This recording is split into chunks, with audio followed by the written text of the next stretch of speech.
It's time to take command with former NFL tight end Logan Paulson and former Commanders beat reporter Craig Hoffman. What's up? What's happening? Welcome in. It's the Take Command podcast, a podcast hosted by me, Craig Hoffman, with him, Logan Paulson, where I have to resist doing a British accent to start the show because Logan is back off vacation from London. Welcome back, sir. Thanks, man. Appreciate it. You guys did a good job while I was away, or you did a good job. And then obviously the show with Jeremy was a ton of fun. So he's a fun guy, that Jeremy Green. Interesting. And also, again, thanks to John Kime for giving us so much time on the mailbag episode early in the week. It was really fun to talk to those guys, get some different perspectives on some things, talk through some things. But we are excited because, Logan, it is finally here. It is NFL Draft Week, and we are going to spend the bulk of today's show going over your big board because you have made your final big board for the 2025 draft. Of course, this is final because we're basically out of time. We will then use this big board in part to do one final mock draft later on in the week, so stay tuned for that. Our schedule's a little up in the air for the week as is, but we promise you at least one more mock draft before the actual thing. And then we are still deciding our plans for Thursday night/Friday morning, but certainly by midday on Friday, we'll have something to you on whatever happens in the first round. So this is why you subscribe, because sometimes your boys are not the best schedulers, and then whenever something happens, it's right there in your feed on the audio, or of course, you get a notification that says, hey, new video from the Team 980 or 106.7 The Fan. They got the boys talking football again. So, Logan, let's dive into your big board. It is a thin big board at the top. Talk us through tier one real quick, and then if we can compare it to, say, last year and how many guys were at the top in this upper echelon. Just what are we talking about in terms of a lack of elite talent in this draft? yeah, I mean, I think there's only three kind of like top tier prospects. You know, I was really tempted to put like Colston Loveland, the tight end for Michigan, in there, but obviously the injury last year kind of pulled me back off that. Mason Graham was another guy that I thought about putting in the first tier, but he just didn't. I think the thing about Mason Graham is like you can set your watch by him. He plays with great hands, plays with great base, is productive in the run game, but I didn't really see any of that top end pass rush, you know, which is kind of what you're hunting for with that defensive tackle spot. So I think he's a good player. I think he's kind of one of the safer picks in the draft, but you know, like what is his ceiling is the question. So ultimately you end up with Ashton Genty, Travis Hunter, and Abdul Carter kind of in that order. And, you know, I think maybe I switch Ashton Genty and Travis Hunter, but the only thing with Travis Hunter that I have a hard time with is just like, does the NFL know what to do with him? And I just get really concerned about that because I think in any other year, you know, he's probably not a top 5 or top 10 corner. He's probably not a top 5, not top 10 wide receiver. And when you say that, you mean a top 10, top 5 pick, not a top, like he would be near the top of any either corner class or receiver class in most years. Just he wouldn't be necessarily a top 10 pick at either position or a top 5 pick at either position. Yeah, like I think about some of the corners that I've watched, you know, Sauce Gardner, he's the corner in Houston now. He just got Stingley. paid. Yeah, Stingley. Like he's not as good as those guys. And again, he's a very good player, but he's not as good as those guys. I think about the receivers that we watched last year. You know, your Malik Neighbors, your Roma Dunzes, your Harrisons, and I felt like he's good, but he's not in that same tier. But I think it speaks to kind of the quality of the draft class this year. And again, like there are some issues that I have with him in terms of like he's not super polished, he's not super refined, he's not playing every down as hard as he can, which makes sense because he's playing like 140 snaps a game. So there's a little bit of uncertainty there for me about like best use for him and best kind of fit. So yeah, but ultimately I fell on the fact that he's a special talent. We haven't really seen anybody do anything close to what he's done ever in at least to my knowledge. Maybe you go back to like the 40s and the 50s, there's guys that are playing both ways, but in the modern era NFL, you haven't. So he's just a special football player, great ball skills, great instincts for the game, great athlete. So he's the top tier guy. But the point to your original question is there's only 3 of them. So yeah.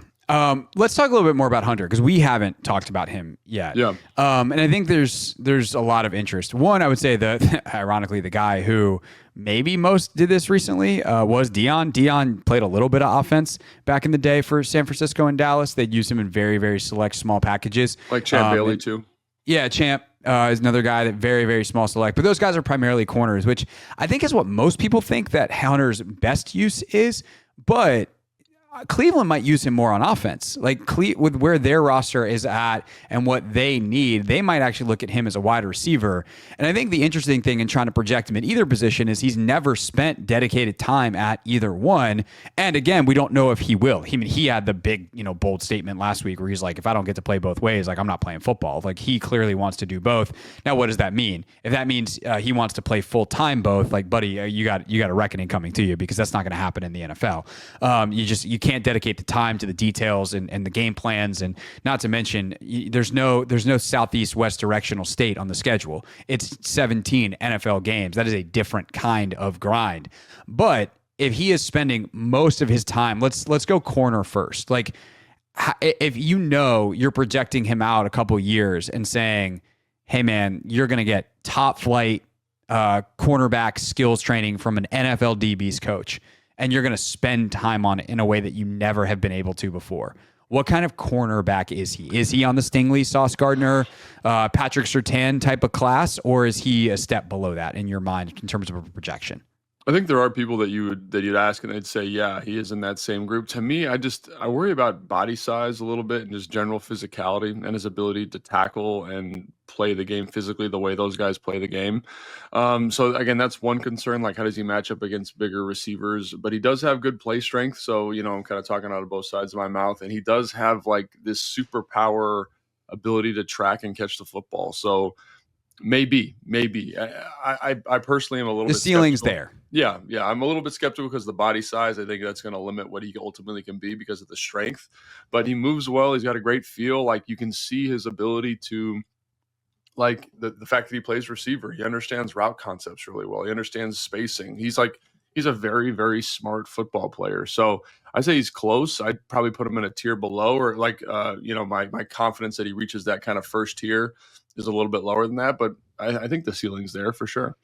And then same question at wide receiver. Your team like Cleveland, and maybe sees him more useful to your roster. And like, again, he's never gotten that really high level receiver coaching to the level of detail that you need to excel at the NFL level. But he clearly has got a great feel for it. Like his kind of knack for coming back for the ball and like just doing some of the instinctual things that the best receivers do. Yeah, it's there. So what happens if you polish him up? Like, what kind of receiver can he be? Can he be a top 10 receiver in the NFL? Yeah, so that's a really interesting question. Because like right now, I think he's a better corner. Like when you just watch the film, I think he's better at that side of the football. But I think he's got a higher ceiling playing receiver. I think his body type, we've seen smaller receivers do well. He just catches the football. You mentioned some of the nuanced stuff he does well. He does have like this slasher's mentality when he gets the football in his hand. Yeah, so I think he could be a top 10 player. Again, the body size is a little bit concerning because there are times where you see guys get hands on him or he gets disrupted or he just is not a big man. And the other thing that's a little bit concerning, and again, he's a good football player. He's one of the 3 best football players in this draft class, depending on who you talk to, maybe the best, obviously depending on who you talk to. But the thing that I keep coming away from with him is just, is he as fast as people think? Is he as strong as people think? Because he didn't run a 40. He did his pro day, he did the field workout, all that stuff. He worked out exclusively as a wide receiver. And again, if you are going to be a top 10 player at the position, you need an elite trait. Like, I don't think he runs routes like Justin Jefferson. He could. He's kind of wired that same way in terms of twitch. He doesn't have the kind of after the catch ability of like a Jamar Chase or a Tyreek Hill. He doesn't have the size of like an AJ Brown. So I do have my doubts, like, is he just a really good 2 in an offense? Maybe, because the size, the physicality, the lack of top end, like vertical juice is something that comes to mind. But again, we're nitpicking here a little bit. A very good football player. Yeah, it was interesting because like Derek Klassen on the Athletic Football Show is like, this dude's one of the best athletes I've ever seen. And I understand why he says it, but also have the same questions, right? Like, you think about one of the best athletes I've ever seen. You think of a guy like Nick Manwari, the safety from South Carolina, who's got the craziest testing numbers of probably anyone in this class because he did all the stuff. But is he fluid, and does he track the ball well? Like, there's more to athleticism than, and we've talked about this throughout this process in chunks and spurts, in fits and starts, but like, there is more to being an athlete than running fast and jumping high. It's how do you connect all your skills together? How do you decelerate is actually often just as important, if not more important, than accelerating. But you still do have some of that stuff. Like Jamar Chase he's only 6 foot, 6'1", but he is like chiseled, rocked up, strong, and he runs a 4.3. Like, Travis Hunter's not that. So can his fluidity and smoothness and quick cutting ability, like I'd assume that his 3-cone would be pretty elite if he ran that. Like, is that enough to make up for the lack of top end juice when you are at the NFL level? And the best of the best corners have that, and they have some much closer movement skills than whoever you're playing against in the Pac-12.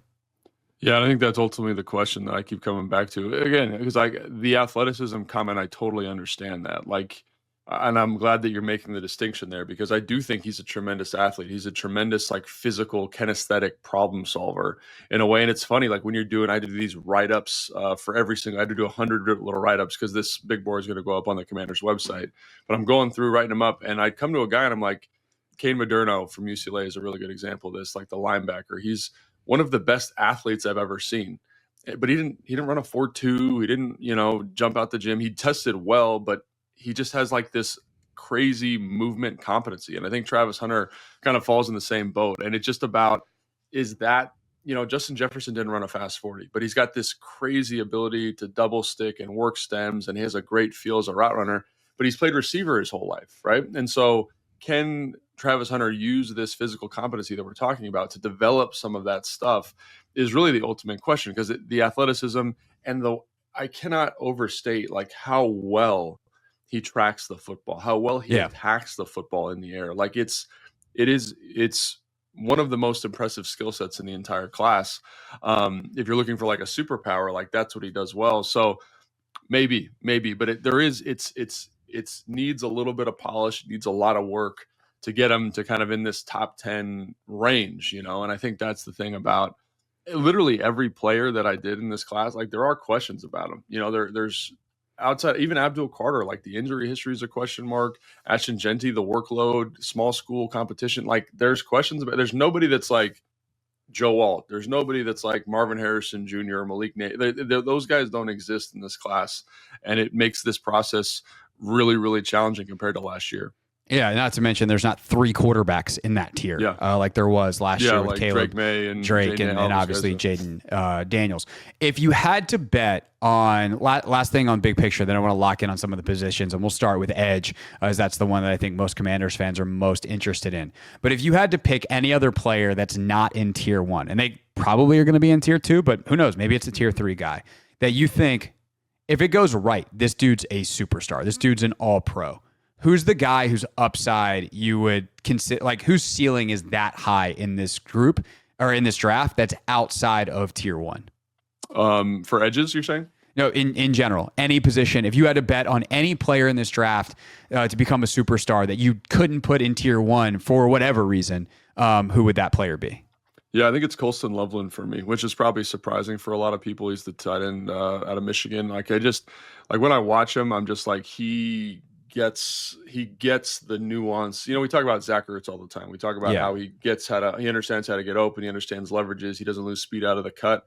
Like, that's what Colston Loveland is to me, right? He just, like, there's a couple clips of him running choices and angle routes and big sails and deep ends and crossing the field. And I'm like, this is an NFL tight end. Like, that's an NFL skill set in a way that, to me, like, obviously Brock Bowers is a unicorn special talent, but in terms of just route running, like, Colston Loveland's a better route runner. Now, Brock Bowers does other stuff well, like the way he tracks the football, the yards after contact. Like, he's a special generational, like really, truly generational guy. But in terms of just route running, I'd say Colston Loveland's probably more efficient at it, right? So I think if he gets to the right system, if he gets the right coach, like, he's got a great opportunity to kind of be in that pantheon of like the kind of top 10, top 5 tight end in the NFL, and then continue to grow and develop. But again, it needs to be the right fit. Like, if he goes to Indianapolis for whatever reason, like, I think he's going to struggle, because obviously the quarterback situation there is difficult. And when you have a quarterback situation that's not effective, like it's going to negatively affect you. But if he went to Denver, for example, with Bo Nix and Sean Payton, a guy who understands how to use that skill set, I think he could be, kind of the leading receiver for the rookie class. So I just think he's special in a way that I'm excited to watch translate to the NFL level. All right. Again, this full big board will be up on the Commanders website here in the next couple of days. But let's dive into it further on some of the Commanders' positions of need here on Take Command.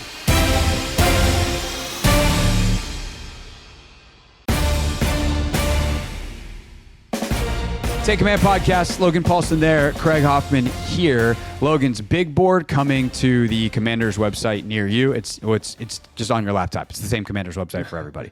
Or you can also do it on your phone, your tablet. You know how the internet works. It's 2025. All right, Logan. I will read though from your big board. Tier 1 edges, you have Abdul Carter. Tier 2 edges, you have no one. Yeah. Tier 3, Mike Green, Jalen Walker, Mykel Williams, Shamar Stewart, Donovan Ezeraku. Is that the actual order, or is Ezeraku the final guy in tier 3, or is that just kind of how you put him in here? Yeah, I think he's probably the final guy in tier 3, but I think just to add context, him, Mykel Williams, and Shamar Stewart are about as close as you could possibly get.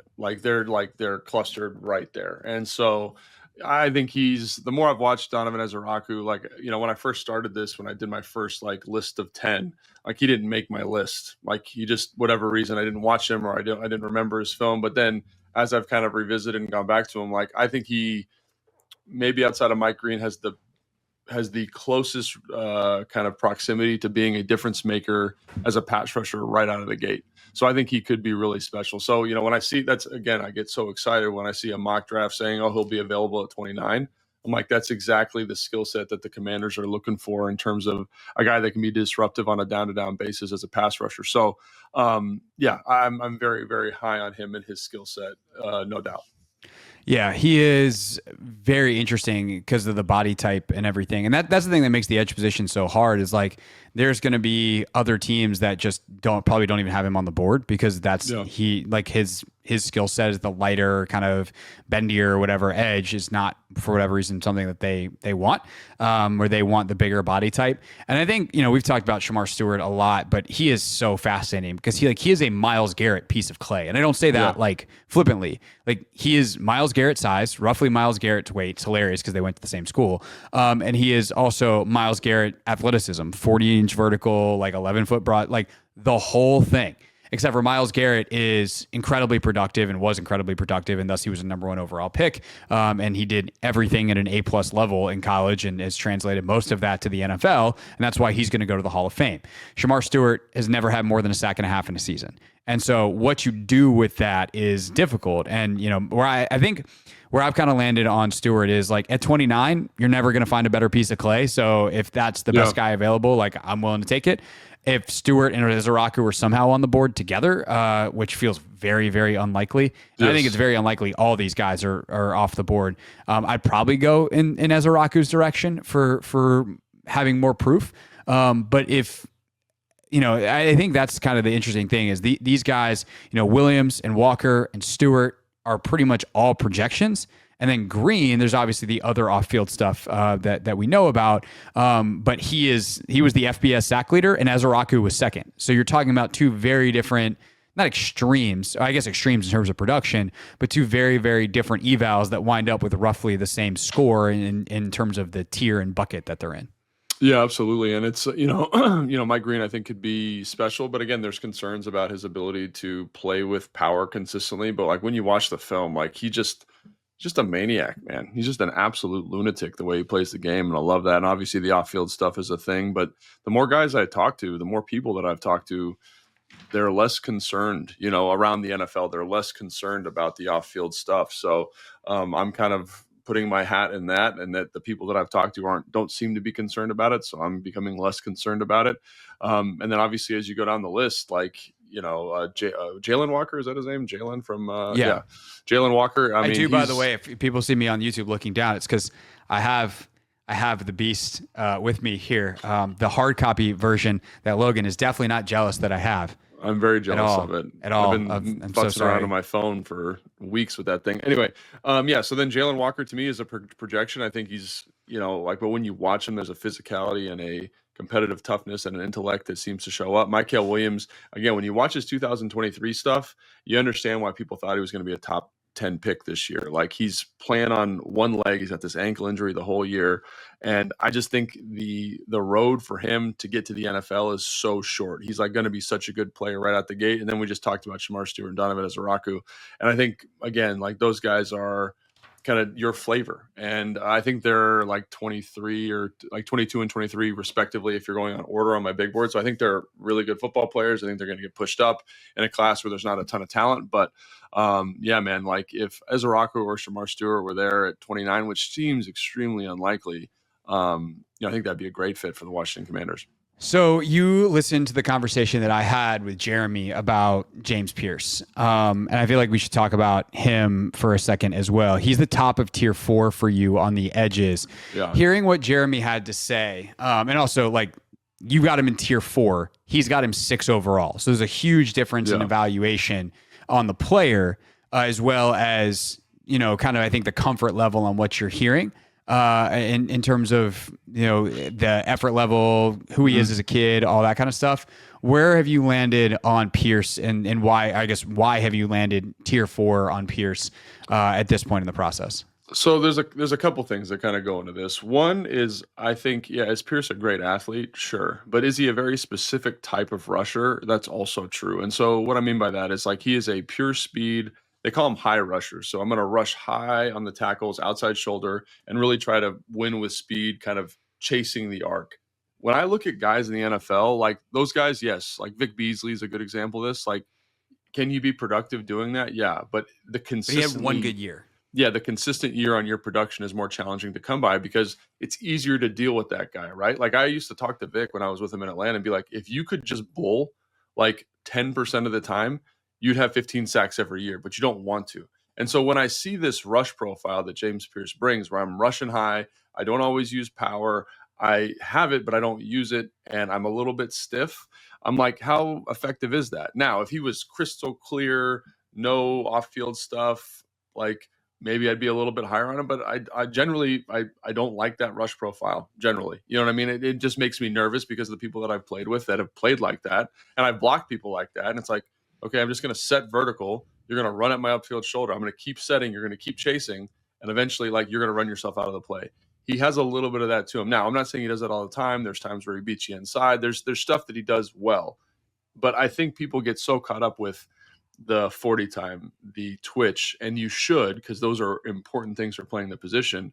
But I think there's other things, other players that I like more at the spot in terms of play style, consistent effort, like, I want to bet on, And so then I know Jeremy said that he's talked to a bunch of people. I got to call Jeremy and figure out who he talked to about it, because, like, almost every person to a man that I've spoken to about James Pierce Jr.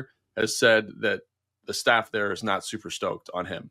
So for whatever that's worth, like, I trust Jeremy. He does a great job researching, but I just haven't found those people that he's talking to. And again, it could be, a false positive, whatever it is, but that the play style coupled with the off-field stuff is just so risky. Like, even in that tier 4, like, I know he's the first guy in tier, whatever that is, tier 4 or 5. Tier 4, yeah. Like, I like Nick Gordon, I like Landon Jackson, and I like JT Tuimoloau more than him. I think they're better football players. I think I'm betting a little bit on the athlete, and that teams are going to see this athlete and be like, we can get him coached up. But in terms of guys that are more ready right now, those other 3 guys, man, I think they're awesome. I think those are Commanders football players, and I still have questions about James Pierce Jr. and his ability to be, quote unquote, a Commander.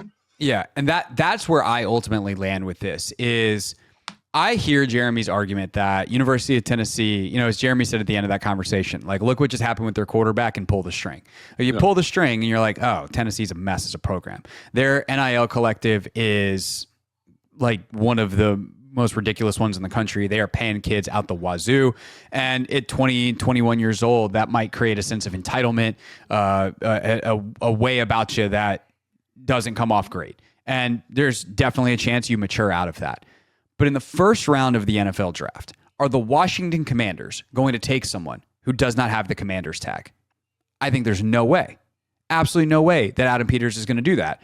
And even if they think that, if they got him in the third round, could they help in their environment, and Dan Quinn and Adam and, the staff, the other players they brought in, a guy like a Dietrich Wise, incredible mentor, like, could they get something great out of James Pierce? I definitely think that's possible. That's not an unreasonable thing to question, but he's not going to get the commander tag. Like, he's not going to earn that based off of who he is right now. And if that's the case, he's not getting drafted by them in the first round. Now, I say that definitively, and watch, they'll take him in the first round and be like, well, we trust our people, and we think he's an athlete. And if so, like, great. And to me, that would tell us that, there's enough there inside him that they think they can get it out. And it really is immaturity, and immaturity can turn to maturity with age and guidance. But I just have a really hard time believing that anybody who doesn't have the commander's tag is going to be their first pick in this draft. And I don't see him as a guy who has that. Yeah. And it shows up on film a little bit too. And I think that's the other thing. Like, talk about Mike Green and his off-field stuff. We've talked about that a little bit, but like, he plays like an absolute psycho. Jalen Walker, psycho. Like those other guys, Shamar Stewart, say what you want about him, but like, he plays like he wants to get in a car accident every play. Landon Jackson, same thing. Nick Scorton, same thing, right? So like, if I'm betting on somebody, and then you watch James Pierce Jr. and he's kind of, the ball's away and he's kind of moping around, jogging. He's not super consistent with his effort against the run. You're like, again, when these other guys are willing, it's seemingly, to die on the football field for you, like, I'm going to go in that direction. I'm going to invest in that. Donovan Ezeraku, same thing, man. He plays hard, like, and I want that. And again, I'm an old blue collar blocking tight end, right? And I think about players that I don't want to play, and those are the guys that come up. And I've played guys like, who are great pass rushers that take plays off, and they are going to be Hall of Famers, right? But the guys that I would lose sleep over at night were the guys that played absolutely like psychos and played hard. And I think that's where there's just so many guys that play that way. So why would I risk it with someone that I'm unsure about, even though he's a tremendous athlete? And again,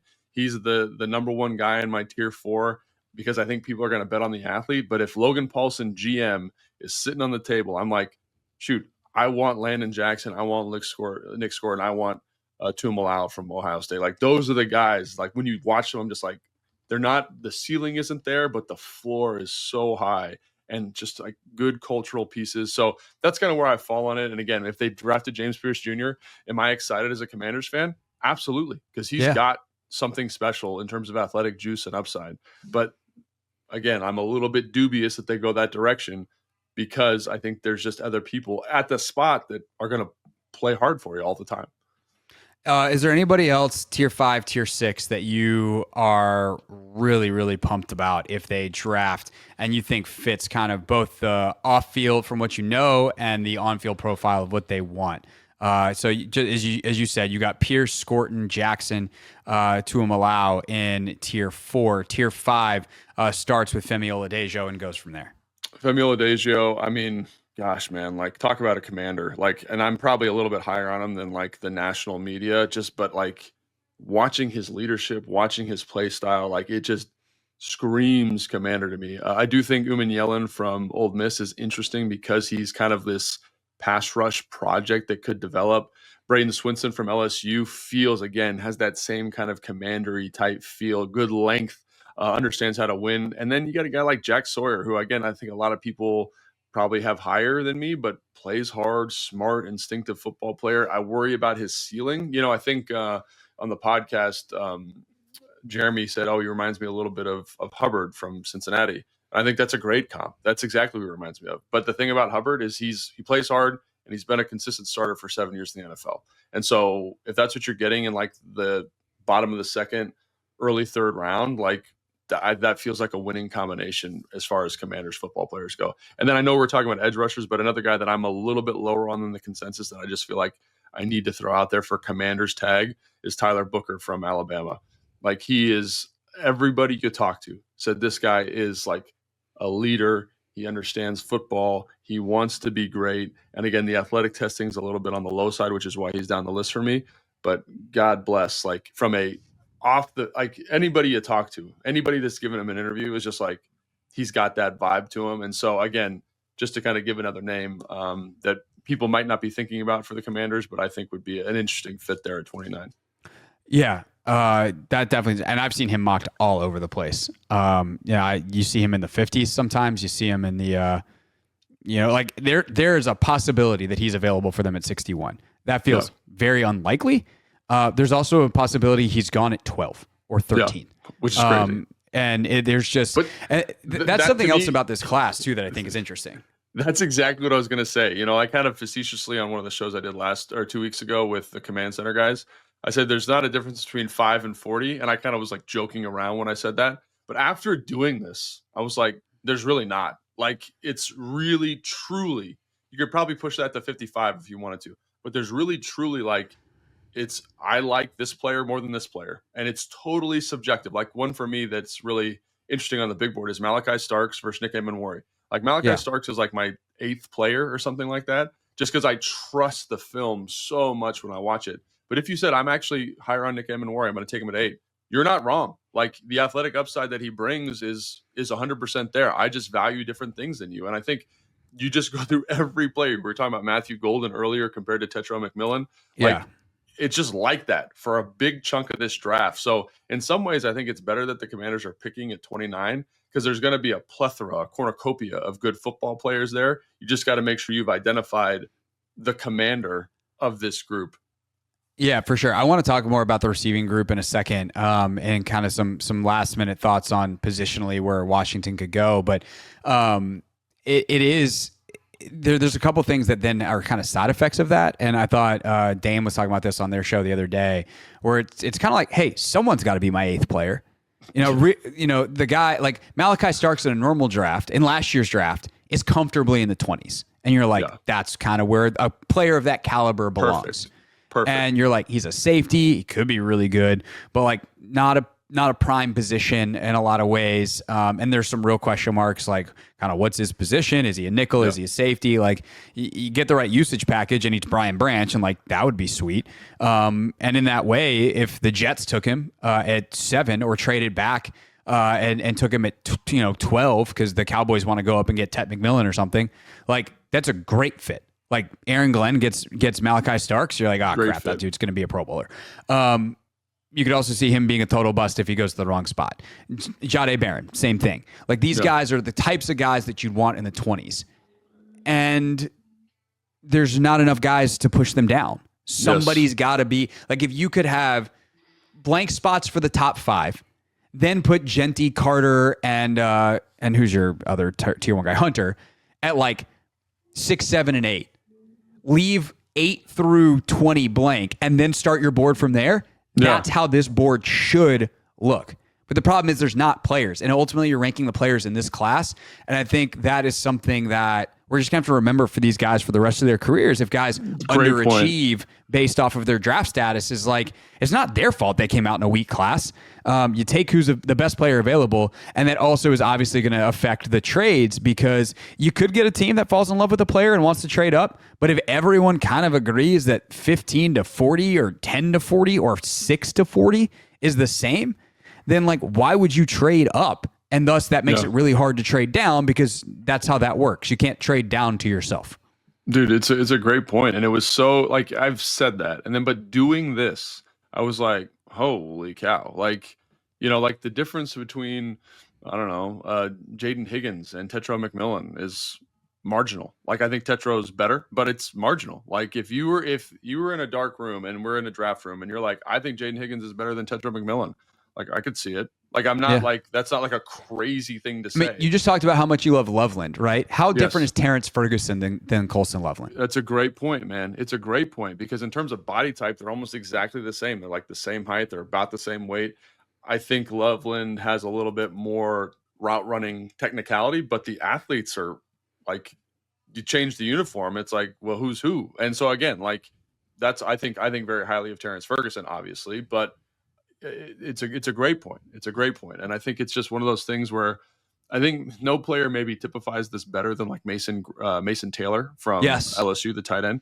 Like I was for the longest time, I didn't know what to do with him. I didn't know where he fit. I was like, what's the deal? So I started talking to some of my buddies in the league, some scouts that I know, whatever. And it was just like, I trust him. And when they said that, I was just like, he's going to be like a borderline first round pick in this draft, because it's like, I think he could be. Yeah, because you're comparing him to other people with character issues, with work ethic issues, and all of a sudden, like, when a coach says that, or when a scout says that, I trust him in a landscape like this. Like, that's valuable, and that's going to go much higher. And I think like that's maybe the perfect iteration of that. Like, I trust Colston Loveland when I watch the tape. I know what he's going to be. Same thing with Mason Taylor. All right, so let's wrap this conversation up with a couple of positions that maybe aren't the top of the Commanders' needs list, but there could be really interesting players available, and Logan's big board kind of illustrates that. So we'll do that to wrap up the show next.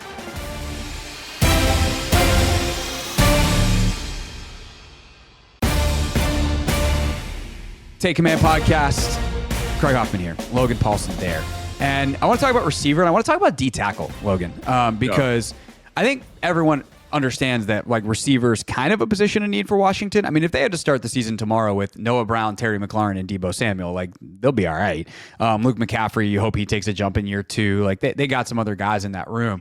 But clearly, I think receiver is a position that is very interesting. And I think D-tackle is interesting because this class of D-tackles is stupid deep. And there's some guys at the top of it that not a lot of people agree upon. Like, Walter Nolan is, I think Trevor Sikkema's the 8th player in this draft. He's other dudes like 45th player in this draft. So if there's a guy who falls that you really like at 29, that you're like, this dude should have gone in the top 15, knowing that Daron Payne is on the John Allen timeline, that he probably is gone after the year based off his contract, it wouldn't surprise me if they took, their one guy left in tier 1 or tier 2. And you actually have, so let's save receiver for last year, because you have a guy that I think is really fascinating in your tier 2. You have in tier 2, Mason Graham, who most people are mocking 5th to the Jags, and Derek Harmon, who I've seen mocked anywhere from top 10 to top of the second round. The defensive tackle out of Oregon. Why do you like Harmon, and would you take him if he's available at 29? Yeah, I for sure would take him at 29. That was kind of a dumb question when I'm staring at your big board and he's in your tier 2.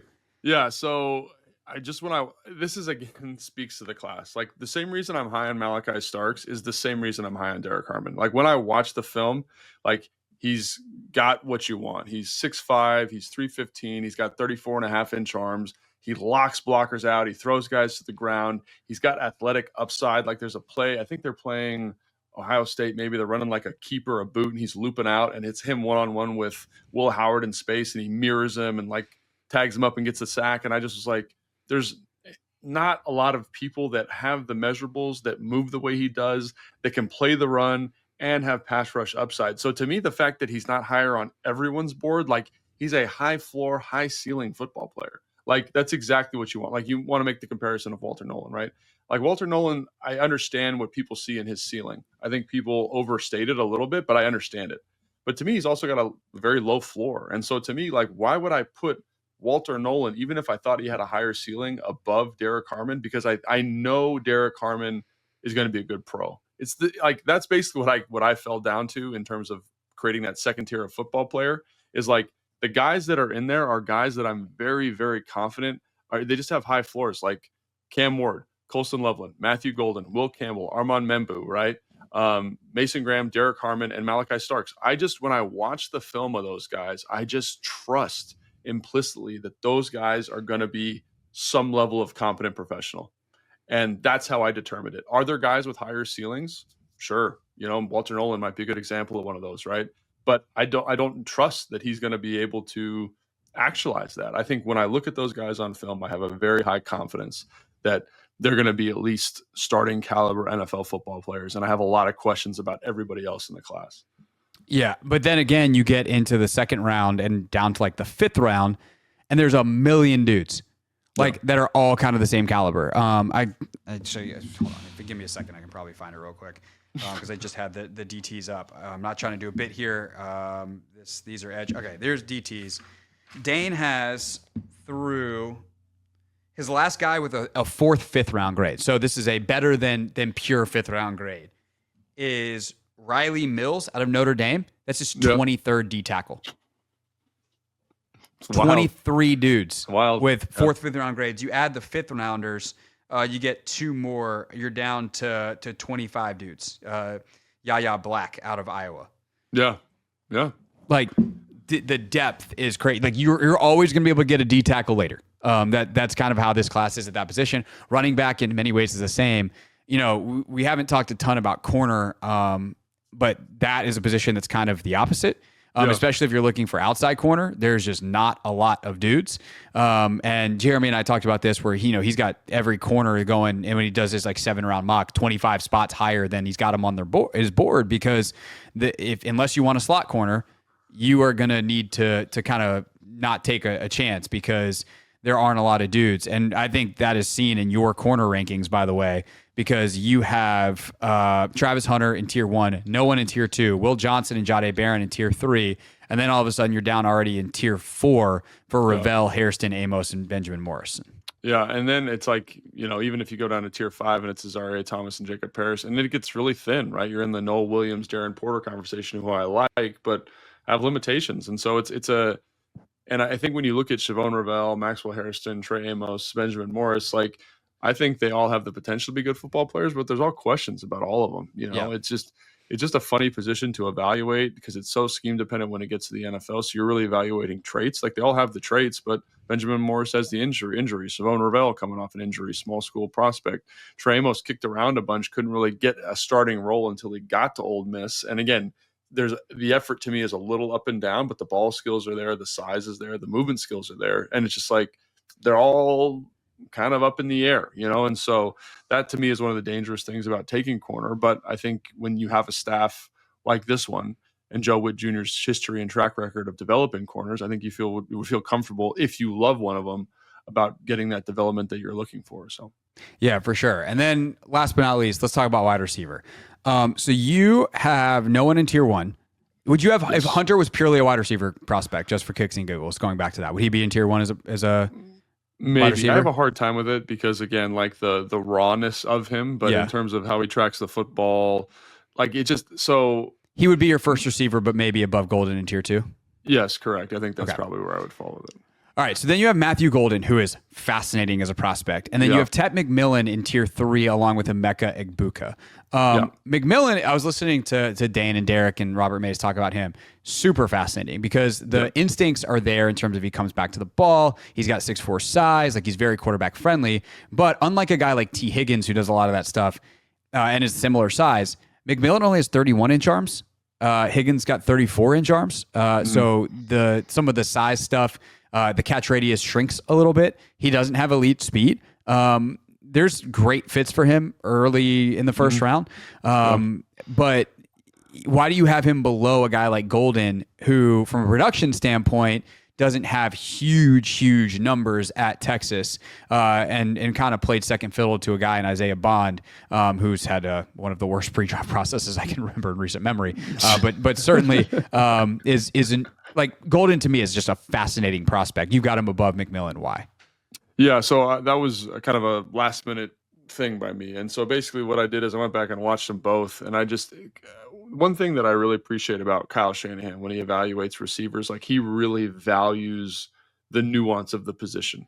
And I think people sleep on how important it is. And so when you watch Golden, he doesn't lose any speed in the cuts. He's got a very diverse release package. He understands how to be friendly to the football. He catches the football at a high level. He understands how to vary tempo, accelerate, burst into blind spots, create space with stems. Like, it's textbook. It is textbook.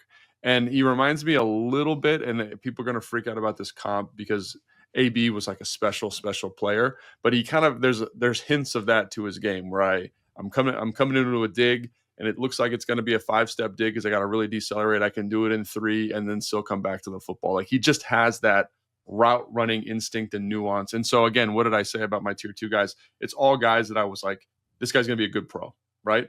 And I think Tetro McMillan's ceiling could potentially be higher. But when you watch Tetro McMillan at Arizona, one of the things that I found really frustrating is that he took plays off, and even though he's a big guy who sinks extremely well, sinks and catches the football really at a really fluid high level, mover, like, he doesn't play through contact on his release very well. Even second level releases, like, he'll get stuck on guys in a way that at the NFL level, those guys will absolutely kill you because they're just better, stronger, faster kind of players.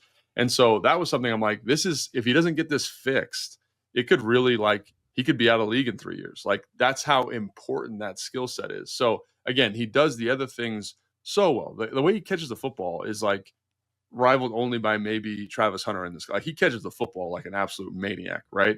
And again, for him to sink at 6'4" and do some of the stuff on like comebacks and digs, it's special. But again, that physicality through the release, through the second level, like, it's hard to get good at that. And he hasn't done it well at Arizona so far. So that's something where I was like, let me just pull the brakes back on this a little bit. Matthew Golden, I know, can do that. I know he's an NFL ready receiver.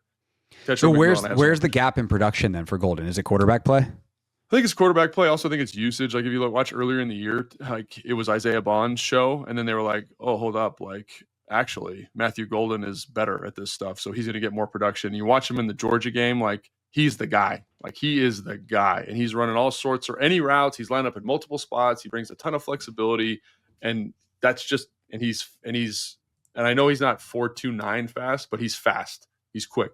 And so I think that was the thing that I settled on, is like, his floor is up here. And Tetra McMillan, his floor is a little bit lower. His ceiling may be higher, but I'm going to bet on the guy that I know is going to be a solid NFL contributing wide receiver. And that's why Golden's injured too. I don't think either of them are going to be available at 29, but good background. There's definitely a chance that Emeka Egbuka is. I don't know that that's best case scenario for Washington. I think one of the edges, et cetera. But you want to talk about a guy with a high floor, super pro, 1,000% is going to have the Commander's tag. Love him. Emeka Egbuka is that guy. I think the question is, like, how does he fit in an offense? Like, what's the highest and best use of Emeka Egbuka? Probably Puka Nacua. You know what I mean? Like, that's what I see. Because he will block his face off. He's going to go to LA. Like, and they're going to have another good, like, Cooper Kupp style guy there. You know what I mean? Like, that's what the comparison that a couple guys I've heard use is Robert Woods. Yeah, great. Exactly Robert Woods, right?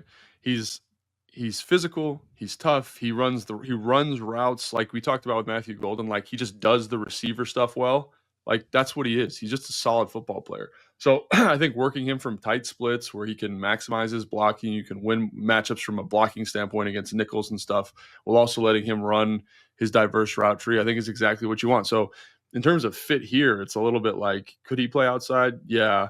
But do you love that? Probably not. Like, you love him in LA's offense where it's like, I'm going to insert Puka Nacua. He's going to run a little double stick and then run a go and catch a ball, a contested catch down the field. Like, that's what Egbuka feels like to me.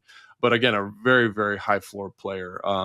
That is, like, I just like him because he does the things that receivers don't normally do at a high level, and he plays the receiver position like it's supposed to be played.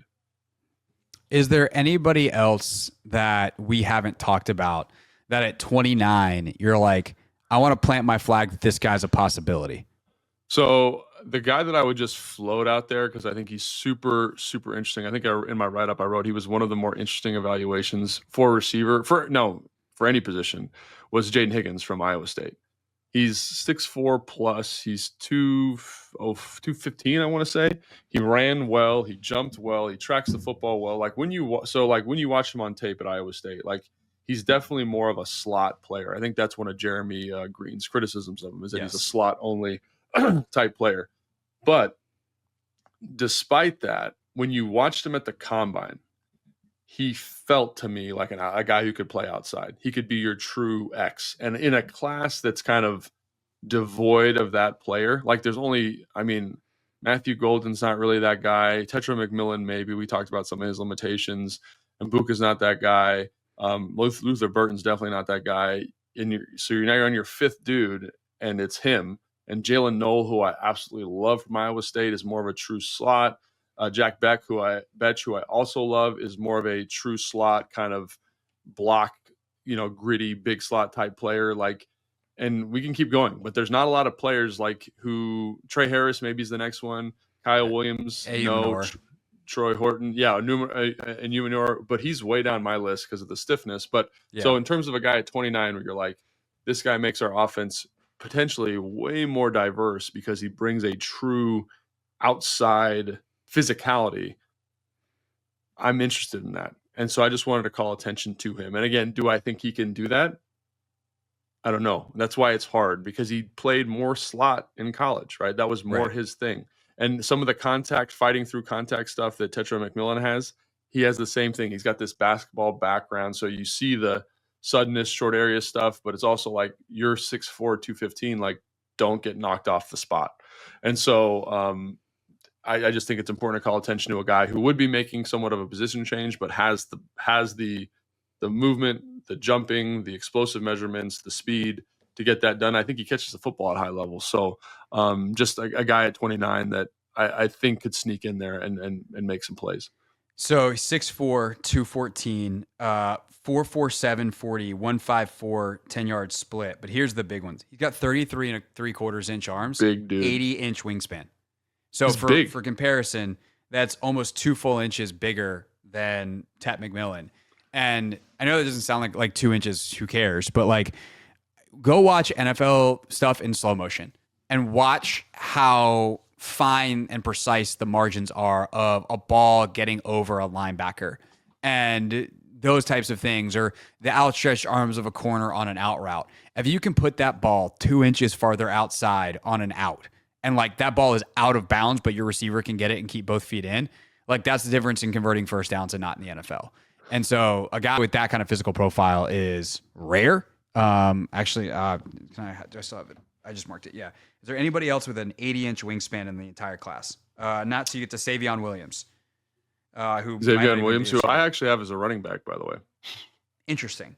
Yeah. Also, there's the Nayor kid out of. Dude, I love that kid. I don't know anything about his personality, but in terms he ran of 4.4 and has an 83.5-inch wingspan. I'm intrigued. He's got 43. Yeah, he's 43-inch arms, and they get a 40-inch. Like he's a freak. That kid's a freak. 34-inch arms. You said 43. That would be freaky. Yeah, 34.5-inch arms. Yeah, he's a freaky dude. He's a freaky mover. Like watching him at the Shrine Bowl, I was like, who the hell is this guy?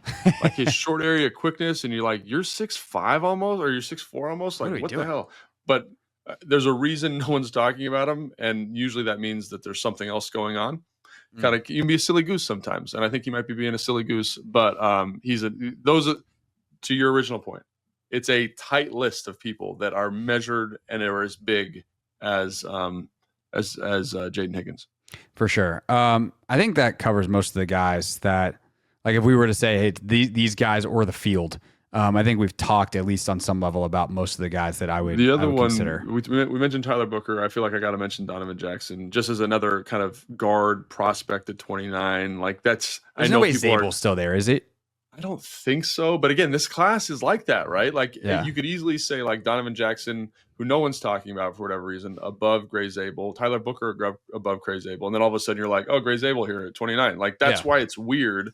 But I just felt like no one's really been talking about Donovan Jackson. But I think he's a sneaky kind of, if you're into like betting, a guy that could sneakily make it into the first round. And, I think about him playing next to, playing that left guard spot for Washington and just next to Tunsil. Yeah. Yeah. It would be pretty special because he talk about it, just a high floor football player. So another one that just kind of throw that out there. Yeah. It's weird. As we've gone through this whole thing, I'm at a point where I'm like, I don't know if there's going to be someone that I'm like really jazzed about at 29. But also there's going to be a bunch of options. You're like, all right, we can work with that. Yeah. And no, I think that's right. It's going to depend on the draft. This could be, this could be one of the wildest drafts that we've had compared to like the mocks, which is hilarious because we also have had 0 trades, which has not happened in decades, where every single team has one first round pick. It is their own first round pick. And so it could both feel very stale because we're not going to have a bunch of trades. We also might get a bunch of trades, and it could be super chaotic. I don't even know what that's the other thing. There's no way it can be chalky because everyone's got different mock drafts. So put that in your pipe and smoke it. Thursday night, round 1, we got coverage on the Team 980 live. I will actually be on until 8 that night. So my show typically 4 to 7, as hopefully you know. But we are on until 8, and then I will pass things over to Linnell and Toby, who will be doing our draft coverage. Logan will be doing stuff with the Commanders, and then I think our plan is to do something late night. We'll see how the night goes. If there's a trade or whatever, we don't need to recap a trade. But if there is a trade, what we can do is we can then look at some of the top prospects for Friday available. So we will do something after the draft. The question of whether we're live very late at night on Thursday versus Friday morning is still up in the air, depending on what Adam Peters decides to do. So Adam, your future is in our control.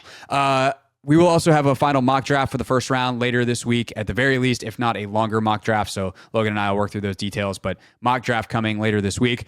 And then we'll see what else we do this weekend to recap everything. And then we'll get back to the mailbags in a couple weeks as well. Some great questions sitting in my my mailbag question folder right now, Logan. Love so that. Excited to dive back into those. All right, that's it. And that's all for this here podcast. Thanks for listening. Subscribe if you haven't already. For Logan, I'm Craig. See you next time on Take Command.